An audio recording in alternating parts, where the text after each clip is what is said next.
नमस्कार, स्वागत है आप सभी का। मैं हूं आपके साथ शावनी पटनायक। 4 बड़ी खबरों पर चर्चा करेंगे, जिनमें पहली खबर मुख्यमंत्री मनोहर लाल से जुड़ी है। मुख्यमंत्री मनोहर लाल ने डेरा ब्यास में राधा स्वामी सत्संग स्थल पहुंचकर संत गुरिंदर सिंह ढिल्लों से मुलाकात की।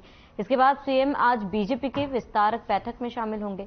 बता दें कि सोनीपत के गांव झिंझोली में बीजेपी विस्तारक की बैठक होने वाली है। बता दें, बैठक में बीजेपी अध्यक्ष ओम प्रकाश धनखड़ भी मौजूद रहेंगे।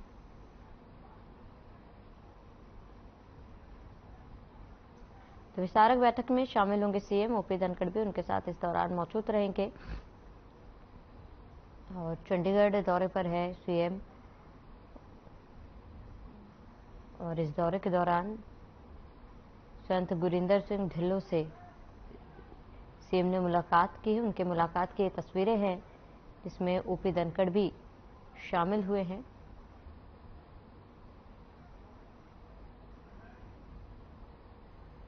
संत गुरिंदर सिंह ढिल्लों से सीएम ने मुलाकात की, जहां विस्तारक बैठक में सीएम शामिल होंगे और कई महत्वपूर्ण मुद्दों पर चर्चा भी होगी, और ओपी धनखड़ भी मौजूद रहेंगे।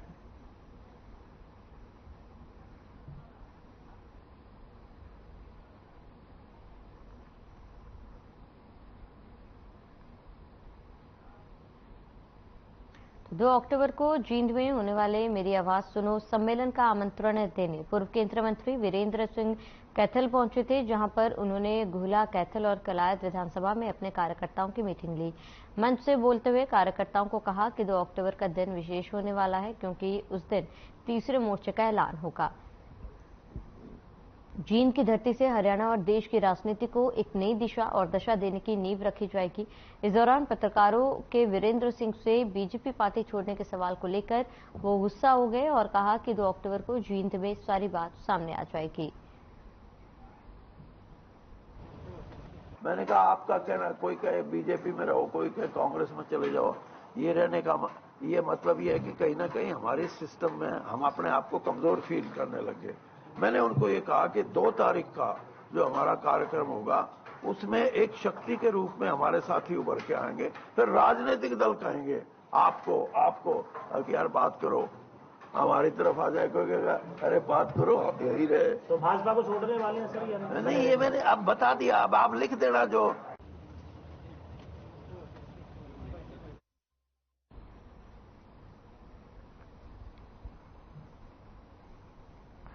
तो वीरेंद्र सिंह बीजेपी पार्टी छोड़ सकते हैं।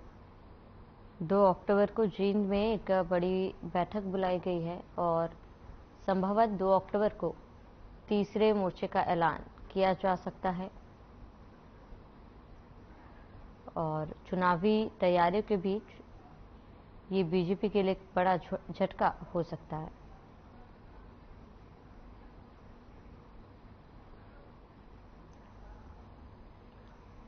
बीजेपी प्रवक्ता सत्यव्रत शास्त्री हमारे साथ जुड़ चुके हैं। सत्यव्रत जी, आपका बहुत बहुत स्वागत है। कई अटकलें जो है वीरेंद्र सिंह जी को लेकर सामने आ रही है। कहा जा रहा है कि एक तीसरे मोर्चे की शुरुआत वो कर सकते हैं। कहाँ कहा उन्होंने? कैथल में। जी सत्यव्रत शास्त्री जी, आप तक आवाज पहुंच पा रही है? हाँ आ रही है, आप आ रही। जी सत्यव्रत शास्त्री जी, कैथल के एक कार्यक्रम में वीरेंद्र सिंह जी ने ये बात कही है। अच्छा जी, एक बार में हम आपको ये बयान सुना देते हैं सत्यव्रत शास्त्री जी। जी, मैंने कहा आपका कहना, कोई कहे बीजेपी में रहो, कोई कहे कांग्रेस में चले जाओ, ये रहने का ये मतलब ये है कि कहीं ना कहीं हमारे सिस्टम में हम अपने आप को कमजोर फील करने लगे। मैंने उनको ये कहा कि 2 तारीख का जो हमारा कार्यक्रम होगा, उसमें एक शक्ति के रूप में हमारे साथी उभर के आएंगे। फिर राजनीतिक दल कहेंगे आपको कि यार बात करो, हमारी तरफ आ जाए, कोई कहेगा अरे बात करो, यही रहे। तो भाजपा को छोड़ने वाले हैं सर, या नहीं, ये मैंने अब बता दिया, अब आप लिख देना जो। जी सत्यव्रत शास्त्री जी, ये बयान सुना है हमने आपको वीरेंद्र सिंह जी का, जहां पर वो कह रहे हैं कि अपने ही लोगों के बीच में वो कमजोर महसूस कर रहे हैं और 2 अक्टूबर को कोई बड़ा ऐलान वो कर सकते हैं। देखिए, ऐलान की तो कहीं कोई घोषणा नहीं हुई, लेकिन एक राजनीतिक परिवार से आने वाले व्यक्ति जब उन्होंने कहा कि कमजोर है, तो वो अपने कार्यकर्ताओं में उत्साह का संचार करने के लिए और अपनी राजनीतिक उपस्थिति के लिए हर कोई कार्यक्रम करता है। इसको तीसरे मोर्चे की दृष्टि से नहीं देखना चाहिए। उनको आत्मविश्वास और जो कमजोरी है उसको मजबूती से प्रकट करने का एक अपने कार्यकर्ताओं के बीच, अपने प्रशंसकों का और अपने समर्थकों के बीच एक उत्साह के संदर्भ के लिए कार्यक्रम किया है। और मुझे लगता है कि कहीं भी इस प्रकार की कोई संभावनाएं तो अभी दूर दूर तक नजर नहीं आती। हरियाणा में तीसरा मोर्चे के संभावनाओं पर भी राजनीतिक विश्लेषक अभी तक कोई कयास लगा नहीं रहे। वो और जो भी है वो तीसरा मोर्चा तो एक तो बन ही गया जिसने इंडिया नाम दिया है, और वो उसमें कांग्रेस भी है और आम आदमी पार्टी भी है। तो या तो वो उनका हिस्सा होंगे या भाई एनडीए है उसका हिस्सा होंगे। और इसके अलावा भी कोई संभावना कोई अभी तक तो राजनीति में कोई चर्चा है नहीं। लेकिन मुझे लगता है कि राजनीतिक पृष्ठभूमि का आज का जो व्यक्ति है, राजनेता है, वो यदि कहीं अपना भविष्य ठीक से नजर करता है और जो देश समाज के अंदर जिस प्रकार का वातावरण आज बना है कि राष्ट्र केंद्रित राजनीति होनी चाहिए, विकास उन्मुखी राजनीतिक वादे होने चाहिए, तो उन सबके बीच यदि देश के कुछ भी जागरूक व्यक्ति राजनीति करना चाहते हैं तो भाजपा के साथ ही रहते हैं और भाजपा ही उनकी आकांक्षाओं और आशाओं को पूरा करती है। बाकी तो जैसे हरियाणा में कांग्रेस एक टोल इकट्ठा कर रही है और धक्का मुक्की, लात गुस्से, ऊपर नीचे जो हो रहा है, ऐसे लोग राजनीतिक में विकल्प नहीं होते और बहुत लंबे समय तक चल नहीं सकते जब तक उनके सामने विकल्प है। आज कांग्रेस के ये टोल तब तक काम करता था जब उसका विकल्प नहीं था। आज देश भर में विकल्प के रूप में भारतीय जनता पार्टी के शासन, प्रशासन और सुशासन के आधार पर सब लोग ये मान चुके कि इससे बेहतरीन यदि कुछ करेंगे तो यही पार्टी कर सकती है और किसी के बस की ये मामला नहीं है। बिल्कुल सत्यव्रत शास्त्री जी, क्योंकि देखिए चुनाव में बेहद ही कम समय बाकी है और ऐसे में बीजेपी एकजुटता के लिए जानी जाती है और ये बेहद ही अहम जो होता है, अहम हो जाता है कि एकजुटता जो है वो पार्टी के भीतर भी और बाहर भी नजर आए। फिलहाल सत्यव्रत शास्त्री जी बने रही है हमारे साथ। कांग्रेस प्रवक्ता डॉक्टर टीना करमवीर हमारे साथ जुड़ चुकी है। डॉक्टर टीना, जहां पर चुनाव में बेहद ही कम समय बाकी है और ऐसे में बीजेपी की तरफ से वीरेंद्र सिंह के कई एक बयान सामने आ रहे हैं जहां पर कहीं ना कहीं तीसरे मोर्चे के ऐलान को लेकर भी वो बात कह रहे हैं, इस पर आपका रिएक्शन?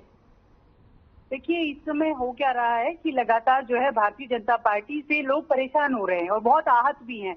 और चाहे इनके नेता भी हों, जिस तरीके से जब राव वीरेंद्र जी यहाँ आते हैं जंतर मंतर पर, जब किसान महिलाएं प्रोटेस्ट कर रही थी तो उस विषय में भी उन्होंने कहा था कि बीजेपी में जो है कि सिर्फ एक ही व्यक्ति की चलती है, रिमोट से चलती है, स्मृति ईरानी की है, किसी की भी नहीं चलती है। तो वो साफ तौर पर दिख रहा है कि जिस प्रकार वीरेंद्र जी का जो बयान है उससे साफ दिख रहा है कि ये लोग आपस में, इनके अंदर इतनी गुटबाजी है और इनकी नहीं चल रही। और हम तो चाहते हैं कि ऐसे लोगों को, अगर कोई जिनको लगता है कि भारतीय जनता पार्टी छोड़ के जाना चाहते हैं, कांग्रेस पार्टी में उनका स्वागत है। लेकिन मैं एक बात जरूर कहना चाहती हूँ कि जिस प्रकार लगातार भारतीय जनता पार्टी ने इस प्रदेश के अंदर जो कुशासन पैदा किया है, कुशासन लागू किया है, उससे लोग बहुत आहत है, चाहे इनके नेता ही क्यों ना हो।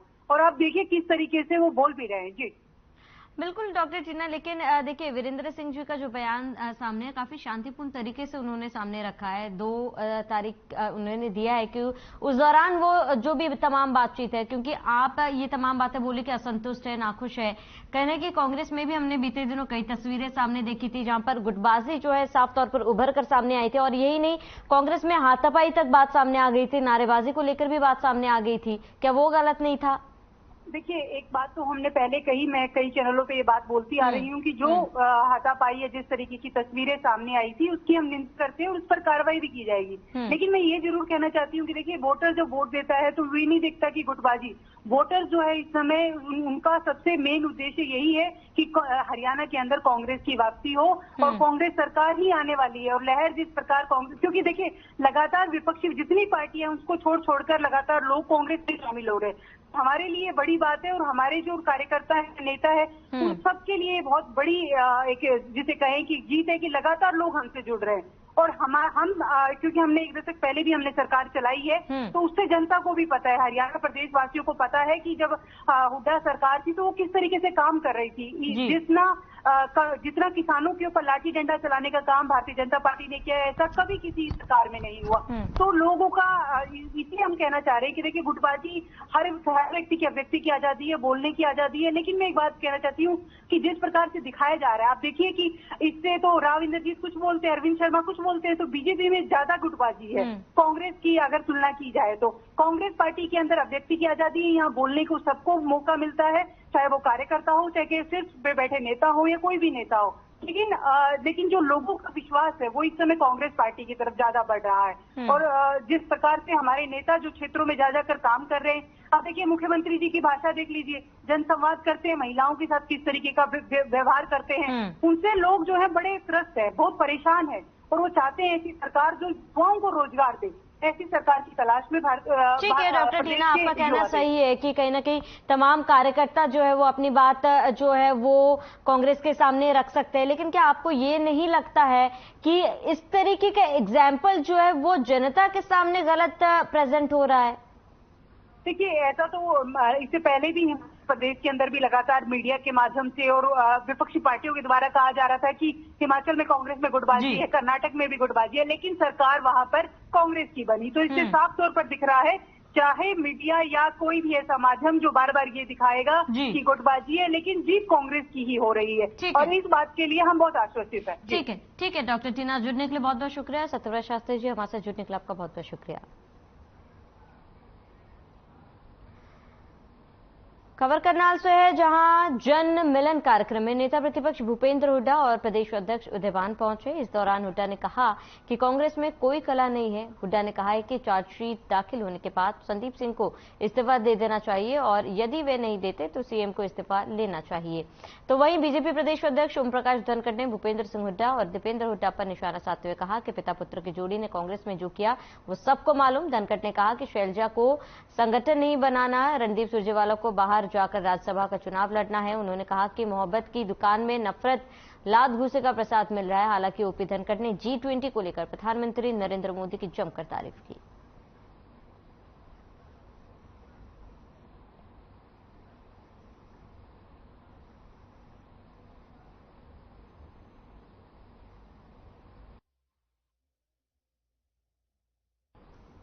भूपेंद्र सिंह हुड्डा और दीपेंद्र सिंह हुड्डा पर ओपी धनखड़ ने तंज कसा है, जहां पर भूपेंद्र सिंह हुड्डा का यह कहना है कि कांग्रेस में कोई भी गुटबाजी नहीं है, सब कुछ ठीक है। इसके साथ ही संदीप सिंह पर चार्जशीट दायर करने को लेकर उन्होंने कहा है कि अब चार्जशीट दायर होगी तो उन्हें इस्तीफा दे देना चाहिए। और वहीं ओपी धनखड़ ने भी तंज कसते हुए कहा है कि दीपेंद्र सिंह हुड्डा और भूपेंद्र सिंह हुड्डा ने जो किया वो सबको मालूम है। और साथ ही G20 को लेकर प्रधानमंत्री मोदी की जमकर तारीफ की थी ओपी धनखड़ ने। तो लगातार गुटबाजी को लेकर जो बातें निकलकर सामने आ रही थी, उस पर भूपेंद्र सिंह हुड्डा ने कहा है कि कोई कलह पार्टी में नहीं है, कांग्रेस में कोई कलह नहीं है। हालांकि साफ तौर पर देखा जा रहा है, जहां पर दीपेंद्र सिंह हुड्डा और भूपेंद्र सिंह हुड्डा पर तंज कसा है ओपी धनखड़ ने।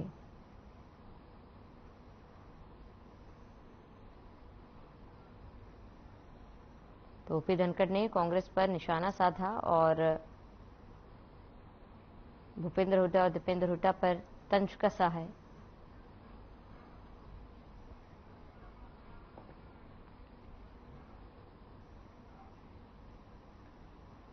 अधिक जानकारी के लिए संवाददाता लक्ष्य वर्मा हमारे साथ जुड़ चुके हैं। लक्ष्य, क्योंकि करनाल में कार्यक्रम था और ऐसे में बयान सामने आया है जहां पर भूपेंद्र सिंह हुड्डा ने साफ तौर पर कहा है कि कांग्रेस में सब कुछ ठीक है। क्या वाकई में कांग्रेस में ऑल इज वेल है? बिल्कुल, मैं आपको जानकारी दे दूं, कल जो है भूपेंद्र सिंह हुड्डा का करनाल के अंदर जन मिलन कार्यक्रम जो है वो आयोजित किया गया था, जहां पर जो पूरे हरियाणा भर के कार्यकर्ताओं के साथ जो पूर्व मुख्यमंत्री भूपेंद्र सिंह हुड्डा है, सांसद दीपेंद्र सिंह हुड्डा है, वो कहीं ना कहीं करनाल के अंदर पहुंचे थे और कार्यकर्ताओं से मुलाकात की थी। ऐसे में उनके साथ कुलदीप शर्मा है और चाहे पूर्व में जो MLA हैं वो तमाम इस कार्यक्रम के अंदर उपस्थित हुए थे और काफी जन सैलाब कल इस कार्यक्रम के अंदर देखने को मिला था। मगर जिस तरीके से बात जो सामने आ रही है कि जो जन मिलन कार्यक्रम था उसके अंदर क्या कांग्रेस अपने जो लीडर है, जो नेता है, उनके साथ कब जन मिलन करेंगे, क्योंकि इस तरीके की स्थिति फिलहाल देखने को नहीं बन पाई, क्योंकि कल भूपेंद्र सिंह हुड्डा के जो समर्थक थे वो इस समय उपस्थित हुए थे। और ऐसे में अब देखना ये होगा कि क्योंकि बयानबाजी अलग अलग जो नेता है वो इस समय करते हुए जरूर नजर आए, चाहे सुरजेवाला की बात की जाए या फिर कुमारी शैलजा की बात की जाए, किरण चौधरी की बात की जाए, वो अलग अलग बयानबाजियों से कहीं ना कहीं सरकार जो कांग्रेस है वो अभी फिलहाल बढ़ती हुई नजर जरूर आ रही है, जो आम लोगों का इस समय कहना है। जी बिल्कुल लक्ष्य, क्योंकि देखिए आम लोगों की बात की जाए या फिर बीते दिनों की तस्वीरें देखी जाए जहां पर साफ तौर पर एक दूसरे पर कई आरोप और नारेबाजी जो है वो करती दिखाई दी थी। यहाँ तक कि ऑब्जर्वर जब यहाँ पर पहुंचे थे वहां पर भी नारेबाजी जो है वो देखी गई थी। लेकिन फिलहाल ये देखना महत्वपूर्ण होगा कि जनता क्या सोचती है, जनता की क्या राय है। जुड़ने के लिए बहुत बहुत शुक्रिया लक्ष्य। वहीं बीजेपी प्रवक्ता प्रोफेसर वीरेंद्र सिंह चौहान हमारे साथ जुड़ चुके हैं। वीरेंद्र जी, आपका बहुत बहुत स्वागत है।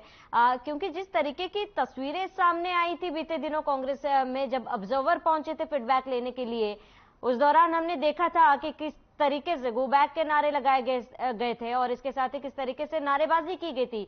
बात यहीं पे नहीं रुकी थी, हाथापाई तक बात पहुंची थी और अब भूपेंद्र सिंह हुड्डा का कहना है कि कांग्रेस में सब कुछ ठीक है। आपका रिएक्शन?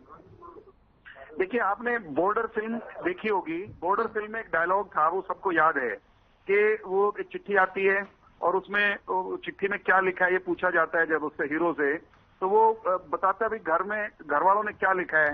बोले जी घर में मतलब बरसात आई थी, छत टूट गई, बाकी सब ठीक है। बरसात आई थी, बछड़ी की या गाय ने या भैंस ने कटड़ा दिया था, कटड़ी दी थी, उसकी वो मर गई, बाकी सब ठीक है। कांग्रेस में ऐसे ही सब ठीक है। भूपेंद्र सिंह हुड्डा कह रहे हैं ना सब कुछ ठीक है। इनके ऑब्जर्वर को गंदी गंदी गालियां दी जाती हैं, ऑब्जर्वर गो बैक कहा जाता है, फिर भी कांग्रेस में सब ठीक है। कांग्रेस के नेता किरण, शैलजा और रणदीप सुरजेवाला वो अलग गुट बना के ये कहते हैं कि हम असली कांग्रेस है, भूपेंद्र सिंह हुड्डा को हम कांग्रेस मानते नहीं, तो भी कांग्रेस में सब ठीक है। तो अगर कांग्रेस में ठीक होना इसी को कहते हैं तो मैं उनको शुभकामनाएं दूंगा भूपेंद्र सिंह हुड्डा जी को, और ये कहूंगा कि थोड़ा सा ठीक कर लें। अभी केवल ऑब्जर्वरों को गालियां दी जा रही हैं, गालियां ये और लोगों को और बड़ों को भी दें तो अपने आप में सारी चीजें स्वयं ठीक हो जाएंगी। कांग्रेस की इस समय जो संगठनात्मक दुर्गति है वो अपने चरम पर है। इससे नीचे कम से कम, मैंने लंबे समय तक पत्रकारिता की, राजनीति में हूं, पिछले 3 दशक में मैंने नहीं देखा कांग्रेस को इससे बुरी हालत में। ऐसी बुरी हालत को भूपेंद्र सिंह हुड्डा अगर ठीक कहते हैं तो मुझे ये कहना पड़ेगा कि वो कहने के लिए कह रहे हैं। जन्नत की हकीकत उन्हें भी मालूम है, हमको मालूम है जन्नत की हकीकत, लेकिन दिल के खुश रखने को गालिब ख्याल अच्छा है कि कांग्रेस में सब ठीक है। बिल्कुल डॉक्टर वीरेंद्र सिंह जी, क्योंकि यहाँ पे भूपेंद्र सिंह हुड्डा ने संदीप सिंह के मामले पर भी सवाल उठाए। उन्होंने कहा कि चार्जशीट जो है वो दाखिल कर दी गई है तो अब फिलहाल उन्हें खुद इस्तीफा दे देना चाहिए या फिर मनोहर लाल जी को उनसे इस्तीफा ले लेना चाहिए, इस पर आपका क्या कहना है? समझता हूं कि मामले की जांच आगे बढ़ी है, चार्जशीट हो गई है। इस मामले में न्याय होगा ये हम सुनिश्चित करेंगे, किसी का बचाव नहीं होगा, किसी को संरक्षण नहीं दिया जाएगा। इस पर इतना ही इस समय कहा जा सकता है। ठीक है डॉक्टर वीरेंद्र सिंह जी, जुड़ने के लिए आपका बहुत बहुत शुक्रिया। आगे बढ़ेंगे। गुरुग्राम में 12 सितंबर को पानी की आपूर्ति बाधित कर दी जाएगी, जिससे 10 लाख से ज्यादा लोग प्रभावित होंगे। बता दें कि गुरुग्राम महानगर विकास प्राधिकरण के अधिकारियों ने लोगों से अपील की है कि वे आज ही पानी का इंतजाम कर ले और अगले 36 घंटे तक पानी का इस्तेमाल बहुत ही सोच समझ कर करें। दरअसल 13 सितंबर की शाम से GMDA की तरफ से बूस्टिंग स्टेशन सेक्टर 51 में पानी छोड़ा जाएगा। इसके बाद में गुड़गांव की पेयजल आपूर्ति सुचारू हो जाएगी।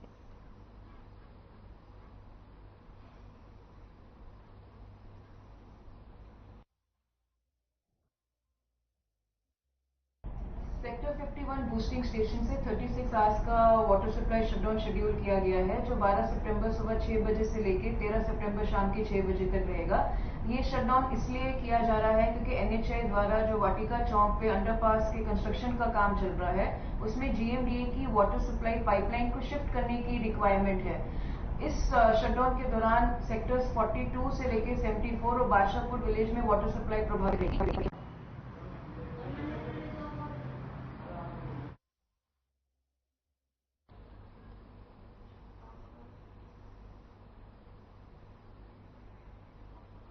तो लोगों से पानी का इंतजाम करने की अपील की गई है, क्योंकि जीएमडीए की तरफ से ये अपील की गई कि 36 घंटे पानी नहीं मिलेगा और ऐसे में आज से ही पानी को स्टोर कर लिया जाए और ज़रूर इन 36 घंटे में पानी का इस्तेमाल सोच समझ के करें, क्योंकि कार्य जो है वो पानी के सुचारू होने तक लोगों को सोच समझ के इस्तेमाल करना होगा। जीएमडीए ने भी गुरुग्राम वासियों से ये अपील की है कि अगले 36 घंटे पानी का संकट जो है वो आ सकता है सामने।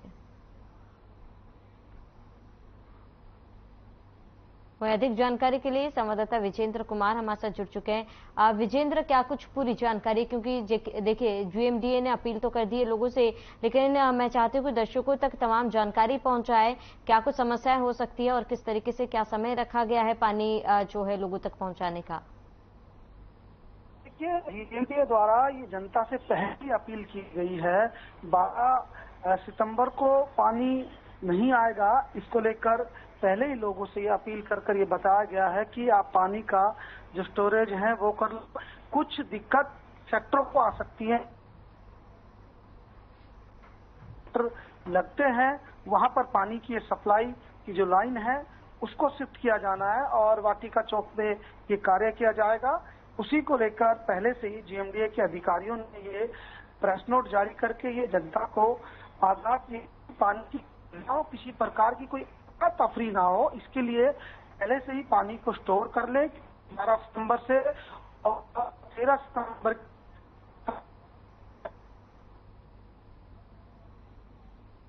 ठीक है विजेंद्र, जुड़ने के लिए, जानकारी के लिए आपका बहुत बहुत शुक्रिया। चलिए इसी के साथ इस बुलेटिन में फिलहाल में इस देते हैं। देश प्रदेश के तमाम बड़ी खबरों के लिए बने रहे हमारे साथ।